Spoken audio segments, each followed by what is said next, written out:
Usual, we're here to give you latest on sporting activities the world over, the latest always, and factual analysis as the case may be. Chelsea and Fulham began their respective Premier League campaigns at Craven Cottage yesterday in what is originally a West London derby, and Chelsea emerged victorious. It wasn't just about Chelsea and Fulham. Their managers are also very good friends, former Liverpool players, former Real Madrid players. Xabi Alonso, the more celebrated player, as well as the better manager based on their managerial resumes to date. Of course, Xabi Alonso, we remember, had that unbeaten season at Bayer Leverkusen.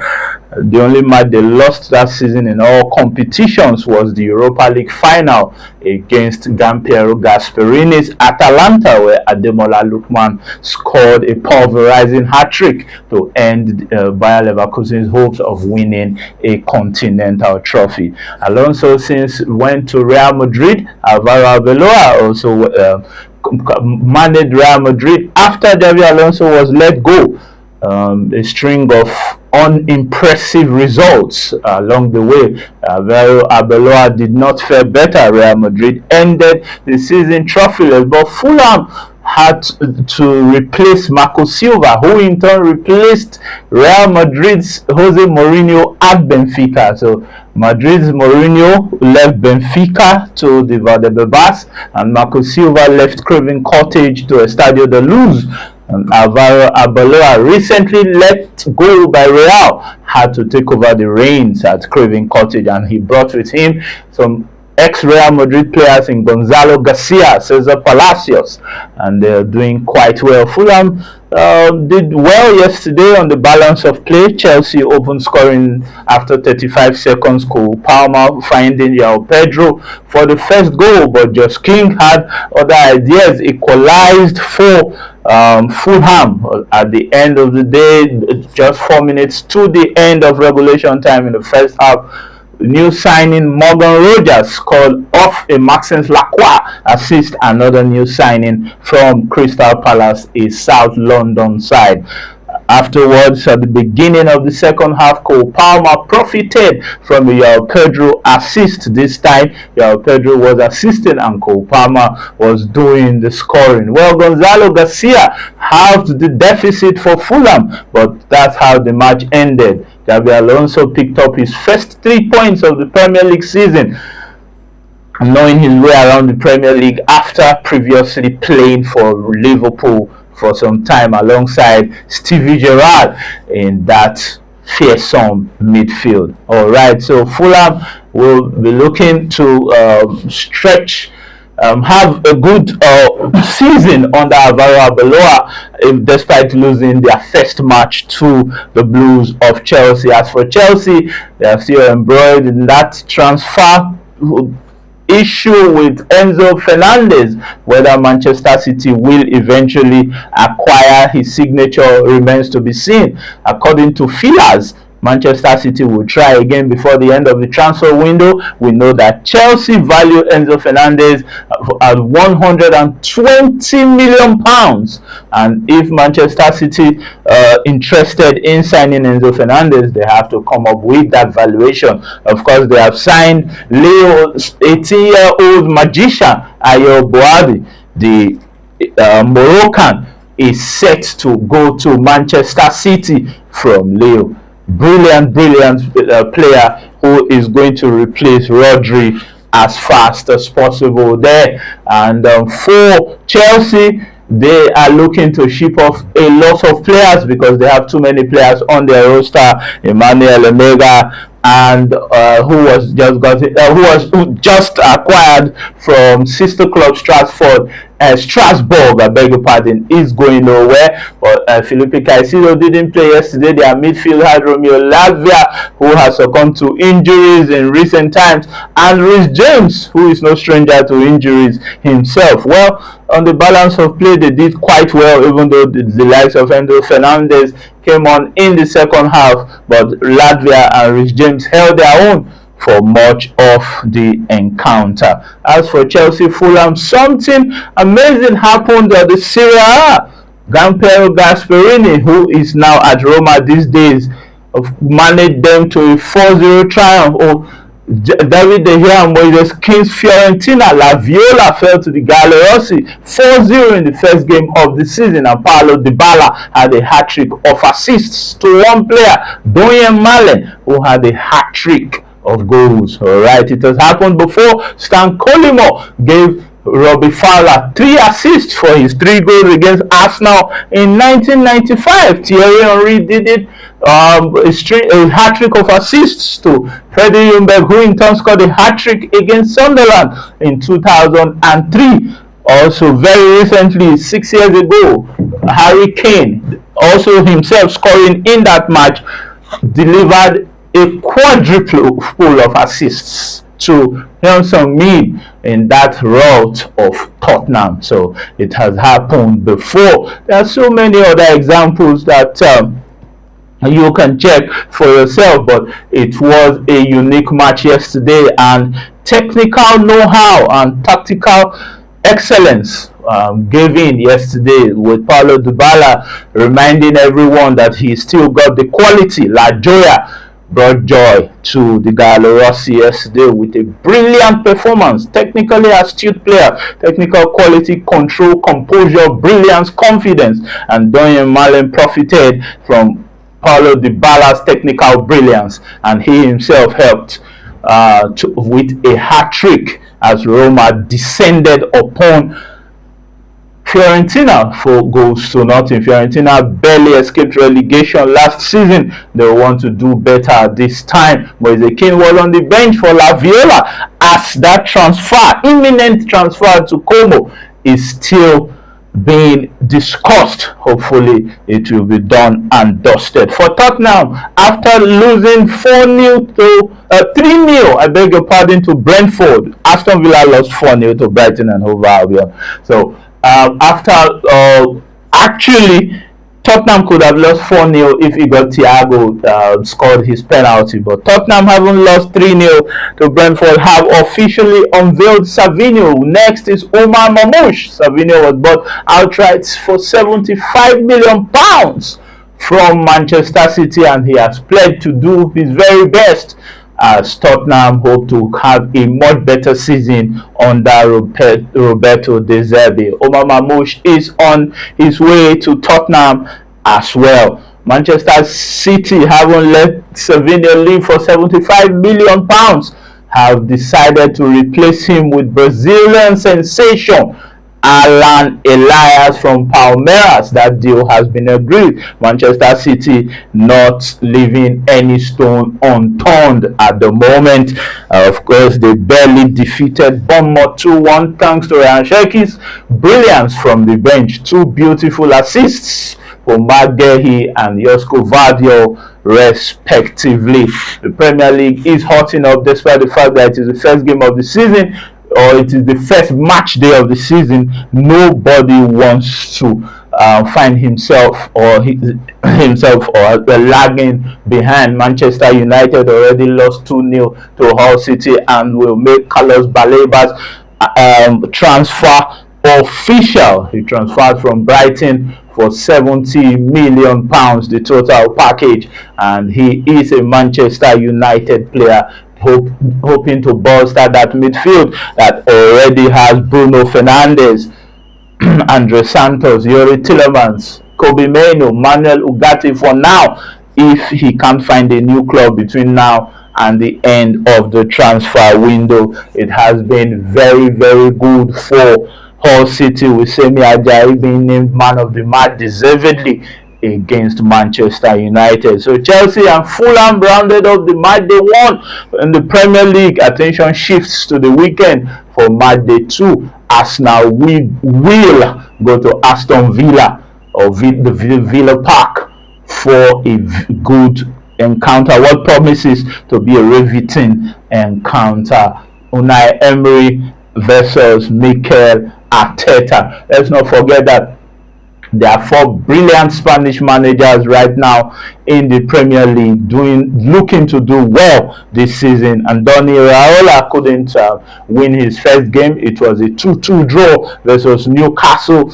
course, a very good match at St. James's Park. Anthony Elanga opened scoring there, and quickly Cody Gakpo equalized, and Joe Willock said no, put Newcastle ahead. Then in the last minute of the match, probably the dynamos of the match, Dominic Szoboszlai, despite a penalty that was won by Victor Munoz, who came from the bench and dazzled for the Merseyside outfit.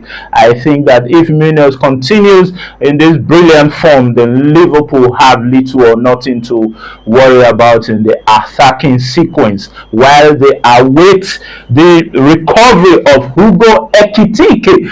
Everything rests on the shoulders of Alexander Isak, as well as this support from Florian Wirtz, Cody Gakpo, Rio Ungomoha, to mention but a few. Matt Hummels has said that Florian Wirtz will have a 30 goal plus assist season in the Premier League alone. Well, he undeniably, unquestionably trusts his German compatriot, and Florian Wirtz, judging by how well he played under Xabi Alonso at Bayer Leverkusen, has it in him to do very well in the Premier League. Showed flashes of his brilliance from the middle of the season to the end, even though Liverpool left empty-handed, as well as many other clubs, but they hope to do better. They were defending Premier League champions when they had that abysmal season last time out. They want to do a lot better this time, and who better than Andoni Iraola to lead them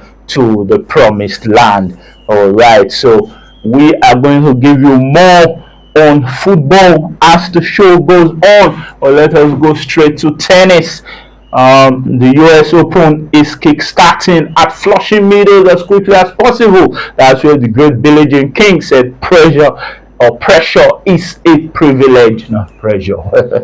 Pressure is a privilege. And for the American men, I think it is time to end this long drought of an American man not winning a Grand Slam since Andy Roddick in 2003. They have a few competitors who can make it happen. Taylor Fritz has had a topsy-turvy season so far. Good career on the balance of everything that has happened, with all the big boys trying to do well. Frances Tiafoe reached the Cincinnati final only to end up in the losing side, defeated by 22-year-old Frenchman Arthur Fils. The deciding set was a bagel, was something that wouldn't have gone down well with Frances Tiafoe. All right, Ben Shelton won Canada but lost to Portuguese Mfare, and will want to do well at the US Open. For the American women, we know that American women have been doing well in Grand Slams compared to their men. Serena won so many, Naomi Osaka and a few others have done very well, Lindsay Davenport. But at the US Open, it is time for an American woman to win it. All right, Coco Gauff won it. Yeah, she's won it before. She's won the French Open and she's won the US Open. What is left for her? The Australian Open and Wimbledon. But Coco Gauff won her 4th Masters 1000 title, defeating good friend Jessica Pegula at Cincinnati, and she will want to go one better at the US Open. She's won it before, defeating Aryna Sabalenka in the final, but she will hope to win her 2nd US Open title and her 3rd Grand Slam overall. A lot of female tennis players want to win another Grand Slam. Elena Rybakina has won 2 as well, at Wimbledon and at the Australian Open earlier this year. Aryna Sabalenka is stuck on 4.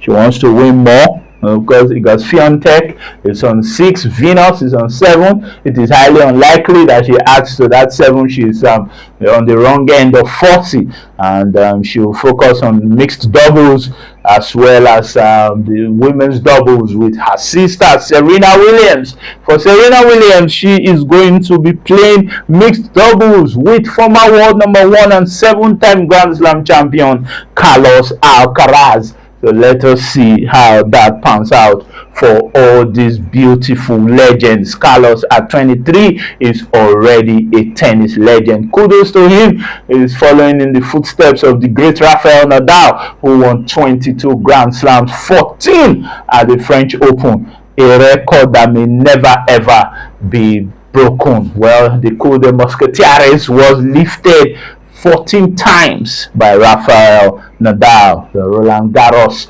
He left his imprint there and will definitely want to do very well as well. Carlos Alcaraz, we want to follow in his footsteps because Rafael Nadal is not coming back from retirement anytime soon. Sticking with tennis, Alexander Zverev is seated first at the US Open this year due to the absence of five-time Grand Slam champion and comfortable world number one, Jannik Sinner, who has at least 4,500 points ahead of the chasing Alexander Zverev. Alexander Zverev has done very well this year. Reached the French Open final, won it, reached Wimbledon, the title match, lost it to Jannik Sinner. Hasn't had a good warm-up for the US Open. Didn't win any of the tournaments in the lead-up to the US Open. But he will hope to do well. Let's not forget that 6 years ago, he lost to Dominic Thiem from 2 sets up. That could have been his first Grand Slam title, but Dominic Thiem had other ideas. The Austrian has since retired after reaching a couple of Grand Slam finals at the French Open, losing eventually to the king himself, Rafael Nadal. Novak Djokovic is still around while looking to win his 25th Grand Slam tournament. Let us see if the likes of Carlos Alcaraz, returning from a long injury layoff, that niggling wrist injury, will have anything to say about that. Fonseca yesterday unfortunately withdrew from the US Open. Some of these players, Atofils recently was out of 4 Grand Slam tournaments in a row. That has affected his career a little bit, even though he still has a lot ahead of him, injury permitting. He's just 22 years old, and the Frenchman has won his first Masters 1000, becoming the first Frenchman to win a Masters 1000 since JWT, Joe Wilfred Songa, won Canada in 2014. Richard Gasquet did very well as a Frenchman as well. Gilles Simon, Diamond Fields, they were also very good tennis players for France, but we could call them also rounds because none of them actually won a Grand Slam. The last Frenchman to win a Grand Slam, Yannick Noah, if I am not mistaken. So it has been a good year for Ben Shelton. That's why America will pin their hopes on him and Frances Tiafoe. Felix Auger-Aliassime, the Canadian, is 26 years old, and time is not his friend, as he intends to win at least 1 Grand Slam tournament before he calls time. On a good career so far, hasn't won a Masters 1000 as well. That is another blot in his otherwise good career.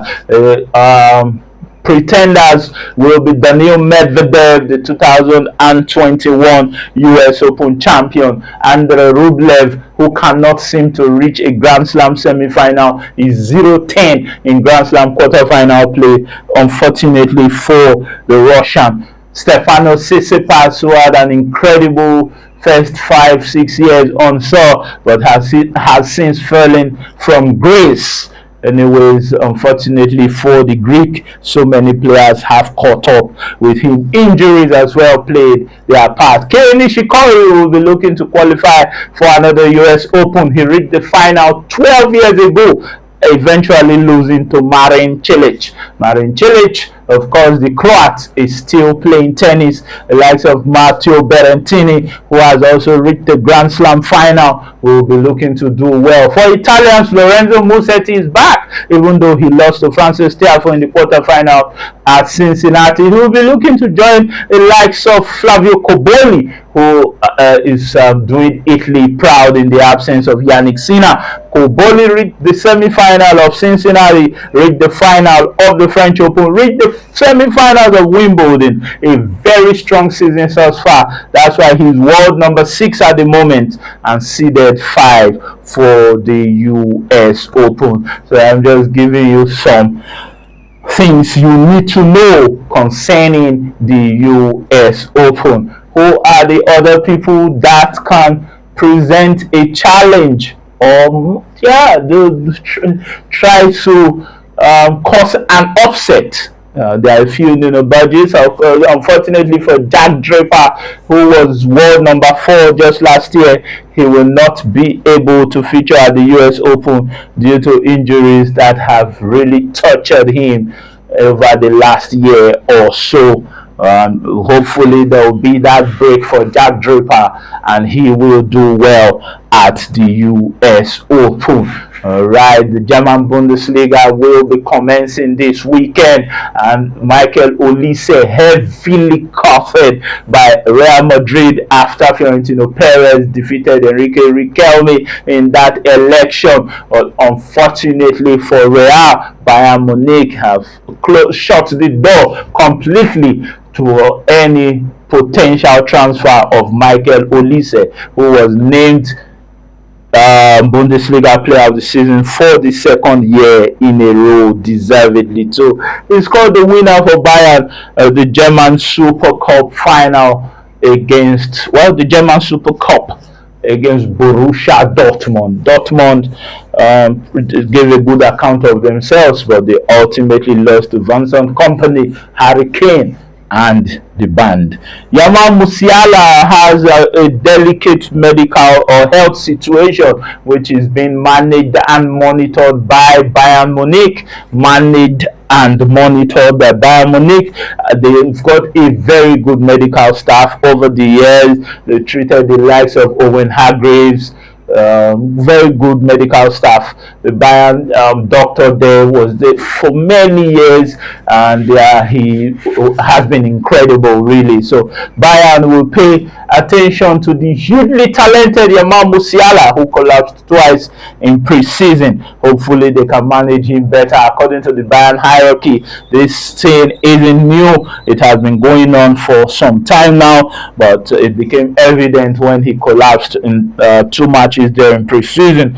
Now he will be managed better, but that doesn't mean he cannot play. We wish Yamal Musiala all the best. Well, we remember situations like Samuel Okwaraji. That was a very unfortunate one. Mark Vivian Foe, another unfortunate one. So many incidents we do not want a repeat of. Short Daniel Hake, the Espanyol captain, who was a very good friend of Andres Iniesta, also had something similar. So health scares are not what should be toyed with. Chinedu also died, unfortunately, and just after signing for his new club in the Nigerian Professional Football League.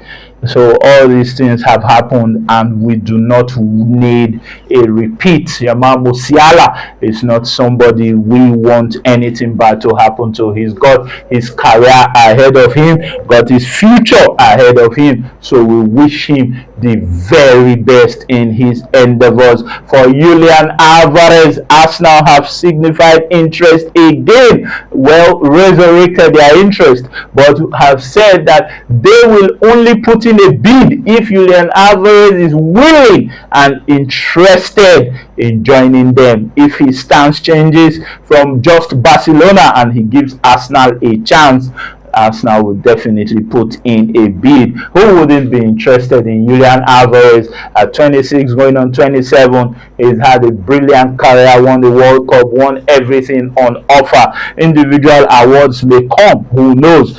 In the absence of Julian, Ademola Lookman is playing in a very unfamiliar position in centre forward, and Cholo has apologized for that. But when the desirable is not available, the available becomes the desirable. And Ademola Lookman, being a professional footballer, should be comfortable playing across the forward line no matter where he finds himself. That's football for you. Versatility is important for a footballer. I remember Michael Essien, the Bison, could play defensive midfield, central midfield, right back. Wayne Rooney comes to mind. He could play pretty much everywhere, even goalkeeping if you call him upon. That's right. He was an incredible player. Third highest Premier League goal scorer of all time and second highest assist maker in Premier League history. One of the greatest footballers to ever grace the league and to ever grace our beautiful game. All right, that's for Waza White Pele, as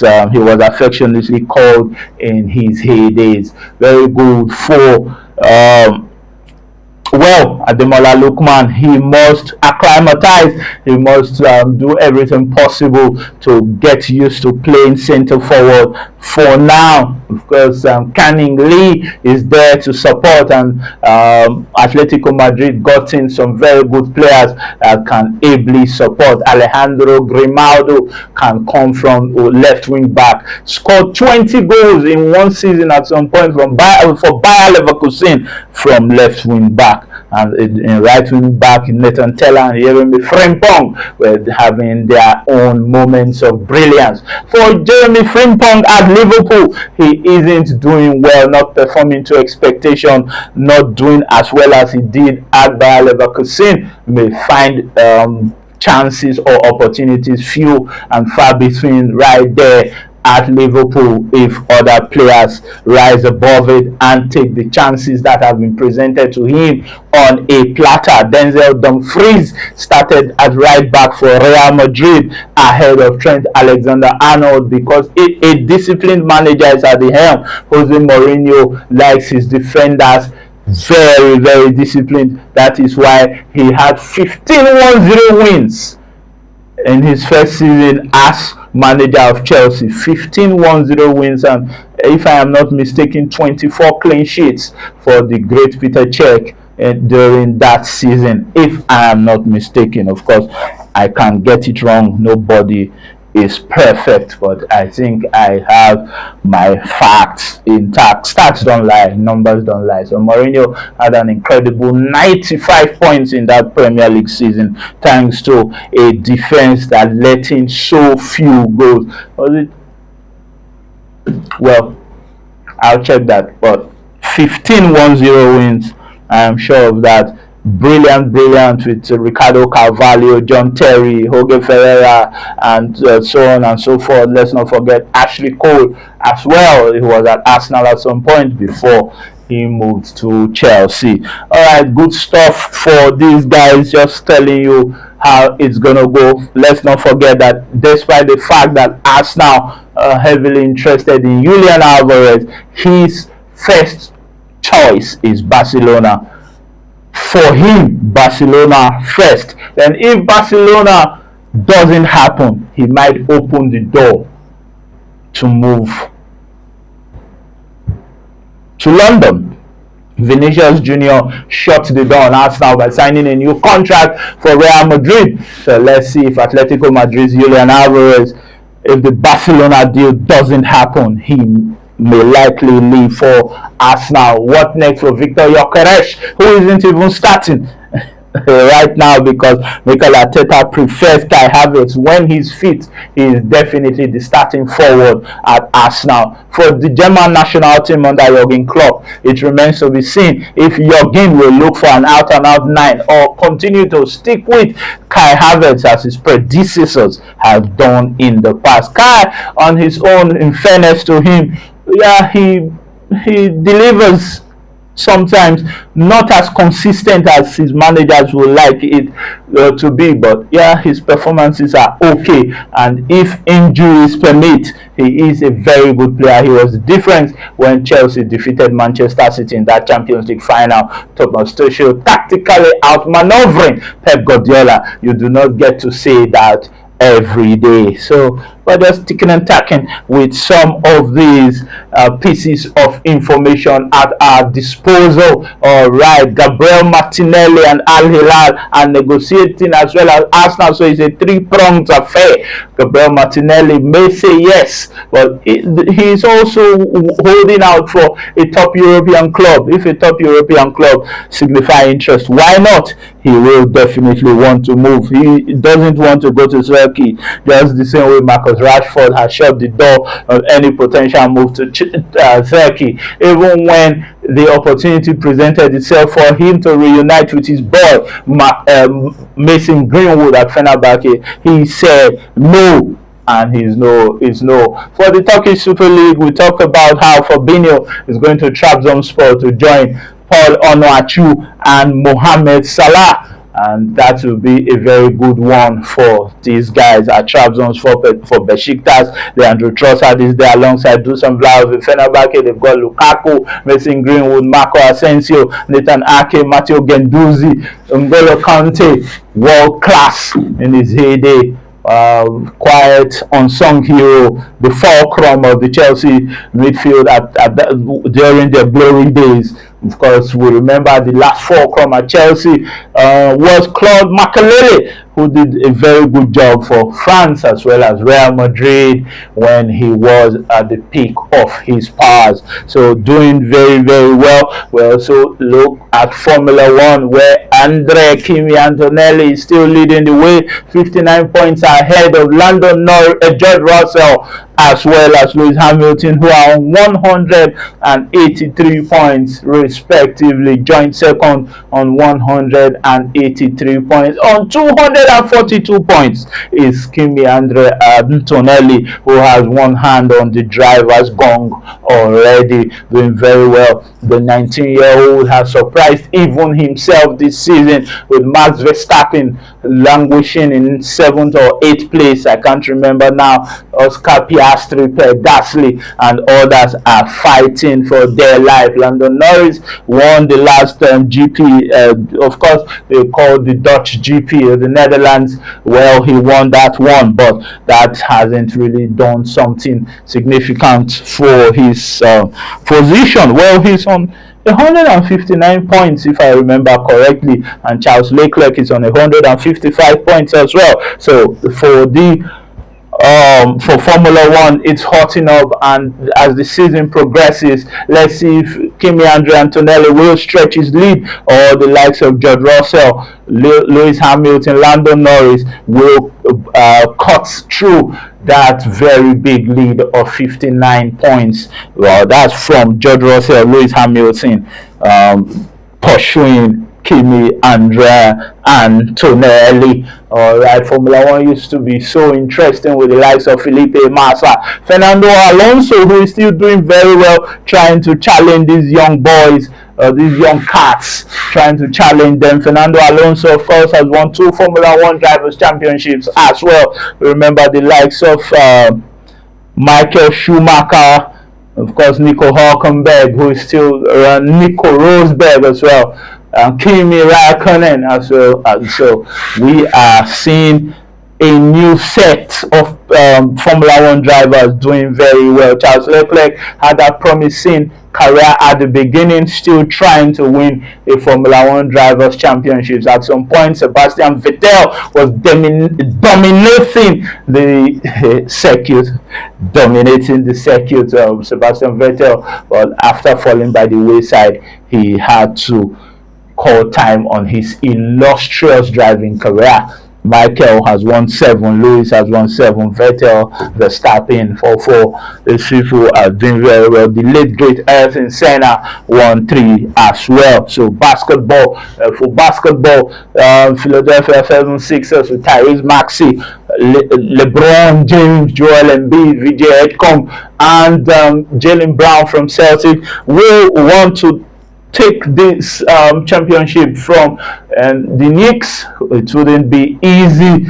Of course, OKC with Shai Gilgeous-Alexander. We said it here a week or so ago that Russell Westbrook has called time on his basketball career. The 2017 NBA MVP who leads the triple doubles count with 209. Nicholas Jokic will definitely break it as quickly as possible. But for now, Russell retired with the record 209 triple doubles in his career. Used to be called Mr. Triple Double after he obliterated the existing record initially set by the great Oscar Robertson, who was called Big O. But Russell Westbrook had other ideas. Nicknamed Brody, he has called time on an 18-year basketball career, and the likes of Kevin Durant and others paid tribute to such an amazing basketball star. Well, he also won Olympic gold and was a 9-time NBA All-Star. He did not get to be a 9-time NBA All-Star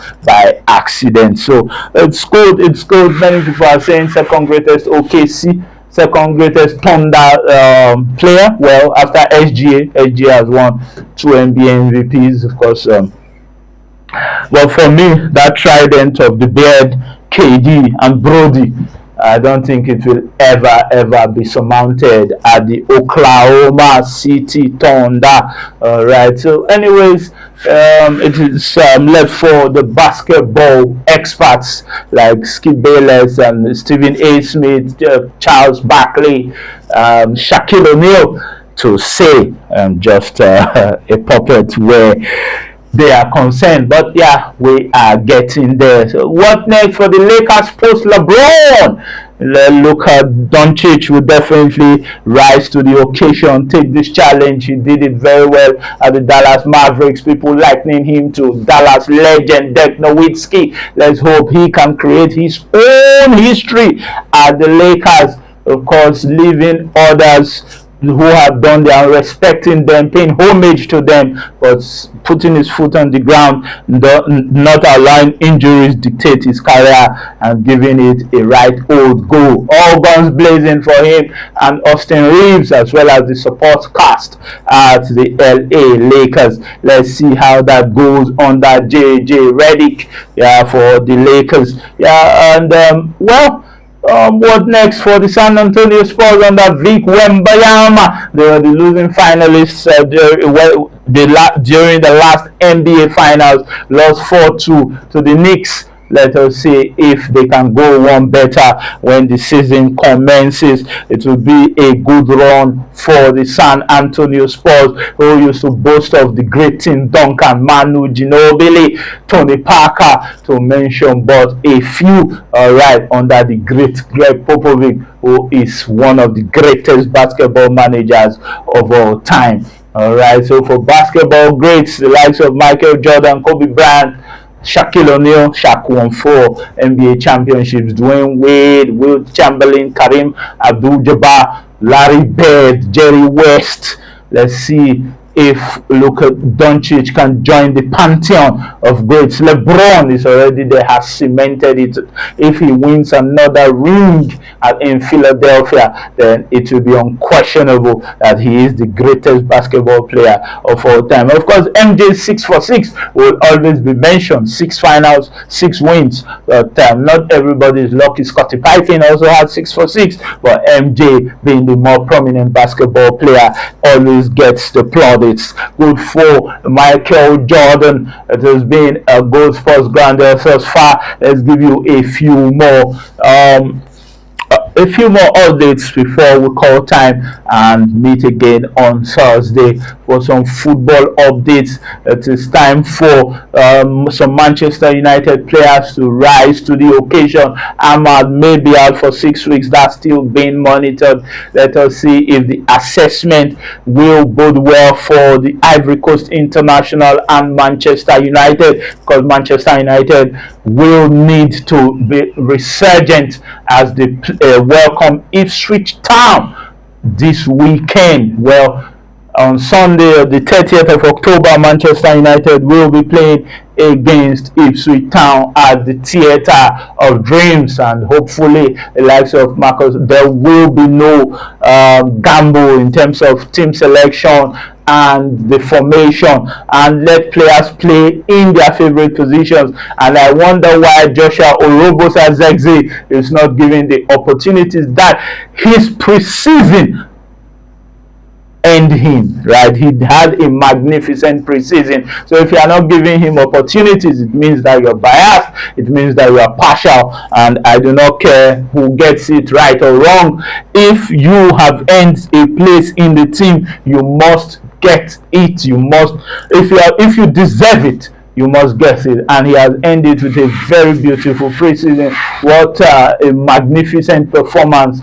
That beautiful performance as well. Of course, AC Milan was the eye opener. Now AC Milan won their first match in Serie A against Torino, and deservedly as well. Look at what's happening in Serie A with the young managers who are trying to do well. Ignacio Abate is at Torino, Domenico Tedesco, Cesc Fabregas, Ruben Amorim at Como and AC Milan respectively. So let's see how that goes. There are old timers there as well. Massimiliano Allegri is between the young and the old, but he's an experienced campaigner. He's now at Napoli. Juventus can boast of Luciano Spalletti. Roma can boast of Gianpiero Gasperini, who was previously of the Atalanta parish. All right, Inter Milan, they've got Christian Kivu, Ajax legend, who won them the Scudetto last time out and has started very well. Inter, let's not forget, they are currently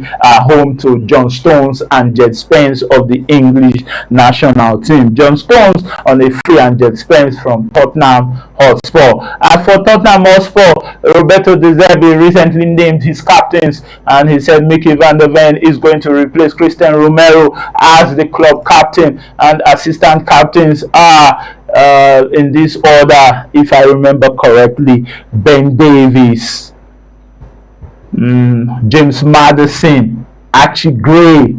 He also mentioned one other player, which I hope to remember before the end of the show. He said Mickey van der Ven first, and Ben Davies, then James Maddison, and Archie Gray. He talked about 5 captains. I can't just wrap my head around that one name that is missing at the moment. But for the club captain, Mickey van der Ven, Pedro Porro. So it is Mickey van der Ven, Pedro Porro, James Maddison, Pedro Porro, Ben Davies, James Maddison, and Archie Gray. For all 5 who were named captains of Tottenham, only Archie Gray started from the off. Anyways, good for Tottenham. They've also welcomed Savinio, who is also called Savio, and they are expecting to sign Omar Mamouche on loan from Manchester City. Manchester City letting some players leave in order to make a space available for incomings. Ayo Boadi has completed his medical at the club. Well, it's a €100 million package. 95 million euros is the offer, and with 5 million add-ons, just like Carlos Baleba from Brighton to Manchester United. It is 65 million euros up front, with 5 million, well, 65 million euros, but with 5 million add-ons, so that's 70 million pounds, the entire package. All right, we'll continue to give you more updates on Sports Grandeur on OJ 106.3 FM Benin. It has been a jolly ride. We'll tell you what will go on at the weekend on Thursday and Friday, not just Eurostop flight leagues. We'll also give you blow by blow account of what's going on in the Saudi Pro League, the MLS. We'll also tell you what's going on everywhere else. Let's not forget that the US Open commences at Flushing Meadows as well, with players such as Elena Rybakina, Arina Sabalenka, Iga Swiatek, who has won the US Open before, Amanda Anisimova, who got to the final of the US Open last year and will be looking to go one better. So there are a lot of players who think this is an opportunity for them to win the US Open. Linda Noskova is there as well. She won Wimbledon don't put it past her to add the US Open to her trophy collection. There is also Caroline Muchova, the Wimbledon finalist, who lost to her compatriot Linda Noskova. So for the women, I think the women's tennis is becoming more and more competitive by the day. There is no outright champion nowadays. Swiatek, her winning streak was stopped by Jessica Pegula in the semi-finals of Cincinnati before she eventually fell to Coco Gauff in the title match. Pegula, the way she can turn her career around is to start winning finals, not just get into finals. Even Lendl comes to mind, won only 8 of the 19 Grand Slam finals he reached. That's not good enough. But look at that rivalry of Chris Evert and Martina Navratilova. We are looking for rivalries like that in women's tennis, and hopefully we'll get one like that. Maybe Elena Rybakina versus Iga Swiatek, Arina Sabalenka and Jessica Pegula, Coco Gauff, and maybe Madison Keys. Don't discount the 2025 Australian Open champion Sloane Stephens, who's won the US Open before and reached the final of the French Open the year after, has receded, lost narrowly to Marta Kostyuk, who in turn lost to Coco Gauff. So some of these players can definitely give you a run for your money, and they can spring a surprise at any point in time. And there are always upsets in women's tennis, not just men's tennis. Women's tennis has more upsets. We'll be giving you results as we get them at the US Open. The mixed doubles is something to look out for. We'll tell you a lot about it, everything you need to know. The return of Venus and Serena Williams to the US Open. Thank you very much for having me today on OJ 106.3 FM Benin. My name is Ohise Boeme, and it has been Sports Grandeur. Remember that nobody can make you feel inferior without your consent. Enjoy your day and stay blessed.